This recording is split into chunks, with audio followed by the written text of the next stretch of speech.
নমস্কার, কৃষ্ণা টক্স বাংলা চ্যানেলে আপনাদের স্বাগত। এখনকার ভাবনা, আজকের দিনটি কি আপনার মনের মতো যাচ্ছে না? সব যেন ওলটপালট মনে হচ্ছে, বারবার মনে হচ্ছে সবই কি আমার সাথে হওয়ার ছিল? শান্ত হন, গভীর একটা শ্বাস নিন। শ্রীকৃষ্ণ গীতায় অর্জুনকে বলেছিলেন, মন আমাদের পরম বন্ধু, আবার এই মনই আমাদের চরম শত্রু। দিনটা খারাপ নয়, আসলে আমাদের মনের অবস্থাটা আজ প্রতিকূল। আজ আমরা মন শান্ত করার কয়েকটি প্রধান উপায়ের গভীরে প্রবেশ করব এবং জীবনমুখী শিক্ষার মাধ্যমে জানব কিভাবে এই অস্থিরতা জয় করা যায়। ধৈর্য ধরে কথাগুলো শুনুন, কারণ এই কয়েকটি মিনিট আপনার সারা মাসের অশান্তি দূর করে দিতে পারে। প্রথম উপায়, পরিস্থিতির সঠিক বিচার। গ্রহণযোগ্যতা, যা ঘটছে তা আগে মন থেকে মেনে নিন। আমরা যখন কোনো পরিস্থিতির বিরুদ্ধে লড়াই করি, তখন আমাদের কষ্ট বাড়ে। মনে রাখবেন, বৃষ্টি আটলানোর ক্ষমতা আপনার নেই, কিন্তু ছাতা ধরার ক্ষমতা আছে। পরিস্থিতিকে মেনে নেওয়াই হলো সেই ছাতা। মেনে নিলে মনের অর্ধেক ভার এমনিই কমে যায়।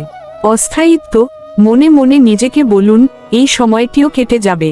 মহাকালের বিচারে আপনার আজকের এই 12 বা 24 ঘন্টার খারাপ সময়টি সমুদ্রের এক ফোঁটা জলের মতো। কালকের সূর্যোদয় যেমন নিশ্চিত, আজকের এই মেঘ কেটে যাওয়াও ঠিক তেমনই নিশ্চিত। কোনো কিছুই চিরস্থায়ী নয়। অপেক্ষা, সমুদ্রে জোয়ার এলে যেমন কিছুক্ষণ পর ভাটা আসা অনিবার্য, দুঃখের পর সুখ আসাও তেমনই ধ্রুব সত্য।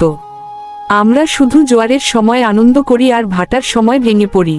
একটু ধৈর্য ধরে অপেক্ষা করুন, প্রকৃতির নিয়মেই আপনার জীবনে আবার জোয়ার আসবে।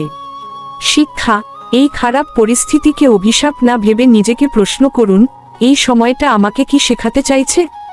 হয়তো ভগবান আপনাকে আরও শক্তিশালী করতে চাইছেন, অথবা আপনাকে কোনো বড় বিপদের হাত থেকে বাঁচাতে ছোট একটা ধাক্কা দিয়েছেন।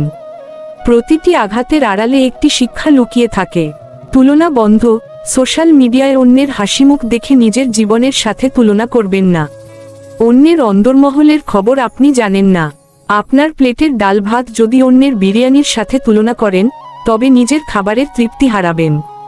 নিজের জীবনকে নিজের মতো করে ভালোবাসতে শিখুন। অহংকার ত্যাগ। আমরা ভাবি সবকিছু আমাদের নিয়ন্ত্রণে, কিন্তু সত্যি বলতে, মহাবিশ্বের খুব সামান্য অংশই আমাদের হাতে। যখনই আমরা ভাবি আমি সব করছি আর সেটা সফল হয় না, তখনই আমরা ভেঙে পড়ি। এই আমি ভাবটা ত্যাগ করে সারথি হিসেবে কৃষ্ণের হাতে রিমোট কন্ট্রোলটা ছেড়ে দিন। বর্তমান, কাল কি হবে বা গতকাল কি হয়েছে, এই দুশ্চিন্তাই আজকের দিনটাকে নষ্ট করে। আগামীকালের চিন্তা কালকের জন্য তুলে রাখুন। আজকের এই মুহূর্তটি, এই এখনকার সময়টুকু আপনি কিভাবে শান্তিতে কাটাতে পারেন, শুধু সেটুকুই ভাবুন। ক্ষুদ্র জয়, দিনটা যতই খারাপ যাক, ছোট ছোট ভালো কাজের দিকে নজর দিন। হয়তো আজ আপনি কাউকে এক গ্লাস জল দিয়েছেন বা কোনো ছোট প্রাণীকে খাবার দিয়েছেন। এই ছোট ভালো কাজগুলোই বড় বড় দুঃখকে ঢেকে দেওয়ার ক্ষমতা রাখে। দৃষ্টিভঙ্গি, সমস্যাকে পাহাড়ের মতো ভাবলে আপনি ছোট হয়ে যাবেন, কিন্তু সমস্যাকে যদি একটি সিঁড়ি ভাবেন, তবে আপনি সেই সিঁড়ি বেয়ে উপরে উঠতে পারবেন। আপনার দৃষ্টিভঙ্গির পরিবর্তনই আপনার জীবনের মান পরিবর্তন করে দেবে। বিশ্রাম, মন যখন খুব উত্তাল থাকে, তখন জোর করে কোনো সিদ্ধান্ত নেবেন না। কিছুক্ষণ নীরব থাকুন, প্রয়োজনে চোখ বন্ধ করে এক জায়গায় বসে থাকুন। এই নিস্তব্ধতাই আপনার মনের সব আবর্জনা পরিষ্কার করে দেবে। দ্বিতীয় উপায়, কর্ম ও সেবার মাধ্যমে মুক্তি। ফলের আশা ত্যাগ। গীতার সার কথা হলো, কর্ম করো কিন্তু ফলের চিন্তা করো না। আপনি আপনার কাজটুকু সততার সাথে করে যান। ফল কি হবে, লোকে কি বলবে, এসব চিন্তা যখনই ছাড়বেন, তখনই দেখবেন আপনার কাজের মান বেড়ে গেছে এবং মন শান্ত হয়েছে। অন্যকে সাহায্য, নিজের দুঃখ ভোলার সবচেয়ে ভালো উপায় হলো অন্যের চোখের জল মোছানো। আপনি যখন দেখেন আপনার চেয়েও কষ্টে থাকা কেউ আপনার সামান্য সাহায্যে হাসছে, তখন নিজের বড় বড় দুঃখগুলোকেও খুব তুচ্ছ মনে হবে। সেবাতেই মুক্তি। অকপটতা, নিজের ভুলগুলো নিজের কাছে স্বীকার করুন। আমরা যখন নিজেদের ভুল ঢাকতে মিথ্যা বা ছলনার আশ্রয় নিই, তখন মন অস্থির থাকে। আয়নার সামনে দাঁড়িয়ে নিজের ভুল মেনে নিলে মনের বোঝা হালকা হয় এবং সংশোধনের পথ খুলে যায়। কাজের পরিবর্তন, একই চিন্তা সারাদিন মাথায় ঘুরলে মন বিষিয়ে যায়। কাজ পরিবর্তন করুন। একটু গান শুনুন, ডায়েরি লিখুন বা বাগান করুন। সৃজনশীল কাজ মনের বিষাক্ত ভাব দূর করে, নতুন প্রাণশক্তি যোগায়। অহিংসা ও ধৈর্য, দিন খারাপ গেলে মেজাজ খিটখিটে হওয়া স্বাভাবিক, কিন্তু সাবধান, রাগের মাথায় কাউকে কটু কথা বলবেন না। আপনার বলা এক মুহূর্তের কথা সারা জীবনের অনুশোচনা হয়ে দাঁড়াতে পারে। রাগের সময় চুপ থাকাই হলো শ্রেষ্ঠ প্রতিকার। সন্তোষ, আপনার যা আছে তার দিকে তাকান। কোটি কোটি মানুষের মাথার ওপর ছাদ নেই, দুবেলা অন্ন নেই। আপনি অন্তত সুস্থ আছেন, কথা বলতে পারছেন, এই সন্তুষ্টিই আপনার মনের অশান্তি দূর করার চাবিকাঠি। প্রকৃতির সান্নিধ্য, মানুষের তৈরি দেয়ালের চেয়ে ভগবানের তৈরি প্রকৃতি অনেক বেশি প্রশান্ত। একটি গাছের নিচে বসা বা খোলা আকাশের দিকে তাকিয়ে থাকা আমাদের মস্তিষ্কের জটিলতা দূর করে দেয়। প্রকৃতির সাথে মিশে যাওয়ার চেষ্টা করুন। শৃঙ্খলিত জীবন, বিছানাটা অগোছালো, ঘরটা নোংরা, এসব ছোট জিনিসও মনকে অস্থির করে। নিজের চারপাশটা একটু গুছিয়ে নিন। কাজগুলো ছোট ছোট ভাগে ভাগ করে শেষ করুন। শৃঙ্খলা এলে মনে শৃঙ্খলাও ফিরে আসে। ক্ষমা করা মানে অন্যকে জিতিয়ে দেওয়া নয়, বরং নিজের মন থেকে ঘৃণার বিষ বের করে দেওয়া। যারা আপনাকে কষ্ট দিয়েছে তাদের কৃষ্ণের ওপর ছেড়ে দিন আর নিজেকে শান্ত রাখতে তাদের ক্ষমা করে দিন। কর্তব্য পালন, পরিস্থিতি যাই হোক, নিজের নৈতিক কর্তব্য থেকে সরে যাবেন না। আপনি যখন জানেন আপনি সঠিক পথে আছেন, তখন বাইরের কোনো ঝড় আপনাকে বেশিক্ষণ অস্থির রাখতে পারবে না। সত্যের পথে থাকাই পরম শান্তি। তৃতীয় উপায়, আধ্যাত্মিক আত্মসমর্পণ। নাম জপ, কলিযুগে মন শান্ত করার শ্রেষ্ঠ অস্ত্র হল হরে কৃষ্ণ মহামন্ত্র। যখনই মন খারাপ হবে, জপমালা নিয়ে বা মনে মনে নাম জপ শুরু করুন।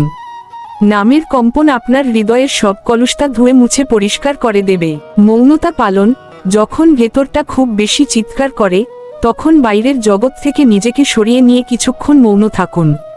মুখ বন্ধ রাখলে মনের কোলাহল ধীরে ধীরে স্তিমিত হয়ে আসে। মৌনতা কেবল চুপ থাকা নয়, এটি অন্তরের শক্তি সঞ্চয়ের একটি পথ। নিজের বন্ধু হওয়া, আমরা প্রায়ই অন্যের প্রতি খুব দয়ালু হই কিন্তু নিজের প্রতি কঠোর। দিনটি খারাপ যাচ্ছে বলে নিজেকে দোষ দেবেন না। একজন ভালো বন্ধু যেমন বিপদে পাশে দাঁড়ায়, আপনিও আজ নিজের কাঁধে হাত রেখে বলুন, ঠিক আছে, আমি তোমার সাথে আছি। প্রত্যাশা বর্জন, আমাদের বেশিরভাগ দুঃখ আসে মানুষের কাছ থেকে কিছু পাওয়ার আশা করলে। মনে রাখুন, মানুষ আপনাকে কেবল সেটুকুই দিতে পারে যা তার সামর্থ্যে আছে। যখন আপনি কারো কাছে কিছু আশা করবেন না, তখন কোনো খারাপ ব্যবহারই আপনাকে বিচলিত করতে পারবে না। অতীতের বোঝা ত্যাগ, ফেলে আসা দিনের ভুল বা কষ্টকে আজ বয়ে বেরাবেন না। যা হয়ে গেছে তা মৃত।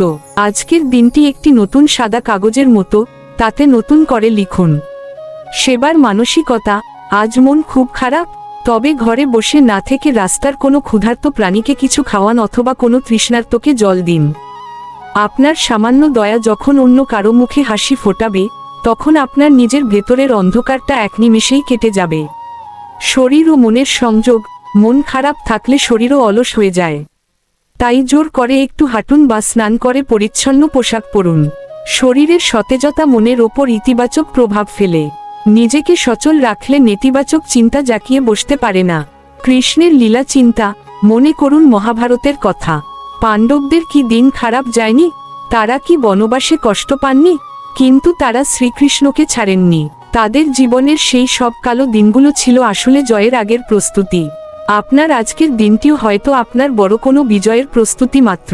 অল্পে সন্তুষ্টি, আজ হয়তো বড় কিছু হারিয়েছেন, কিন্তু দেখুন কত কিছু এখনো আপনার কাছে আছে। আপনার চোখ দুটো ভালো আছে, আপনি শ্রবণ করতে পারছেন, আপনার হৃৎপিণ্ড চলছে। এই মহামূল্যবান সম্পদগুলো থাকার জন্য একবার হাত জোর করে কৃতজ্ঞতা জানান।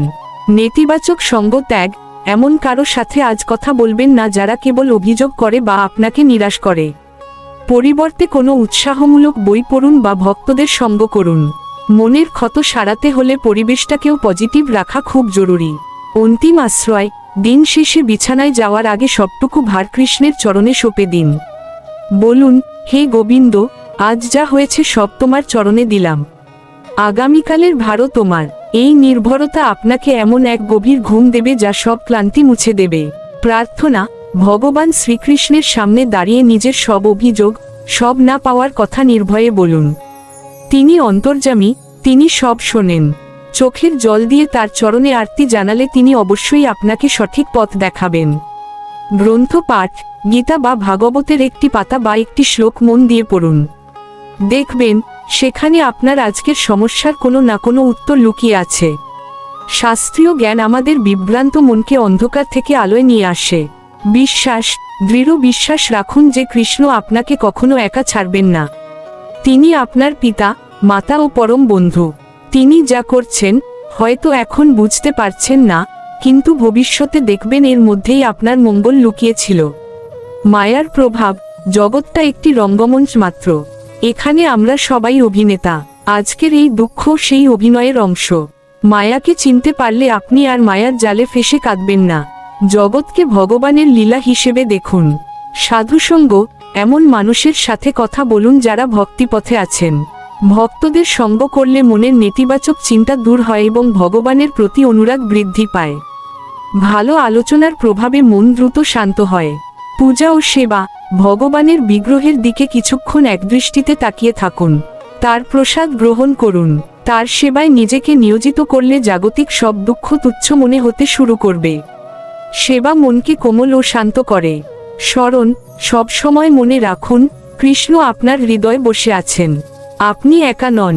পরমেশ্বর আপনার সাথে আছেন জানলে কোনো ভয় বা কোনো খারাপ পরিস্থিতি আপনাকে দমাতে পারবে না।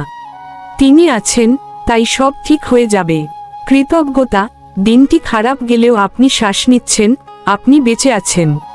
কত মানুষ আজকের দিনটি দেখতেই পায়নি। এই বেঁচে থাকার জন্য ভগবানের কাছে কৃতজ্ঞতা জানান।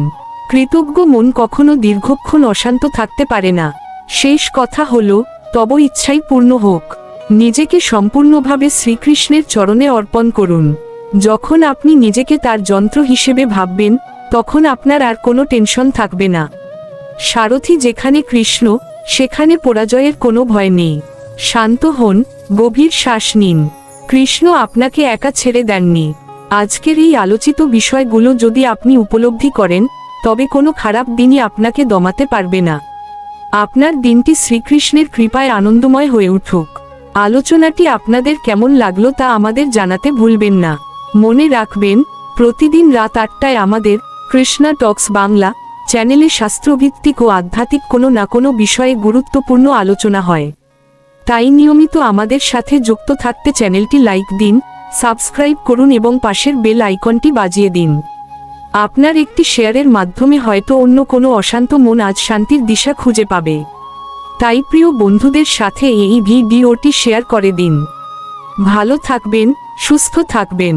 শ্রীকৃষ্ণের চরণে এই নিবেদন পেশ করলেন আপনাদেরই একান্ত প্রিয় শ্রী মিলন দেবনাথ।